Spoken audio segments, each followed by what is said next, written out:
Hey guys, this is Fundo on Wanjopagama.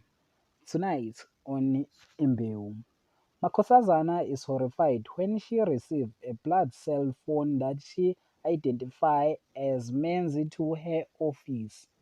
Much to her disappointment, Mazulu does not respond in the way she wants. While the cigarette evening kick off Samu and Nomsa and Tusheleni are proud with their turning out. They receive more money on the night. Sebenzile asks Kanyo why she date a broken man. But Kanyo tells Sebenzile that love does not need money and she loves Mzwandile.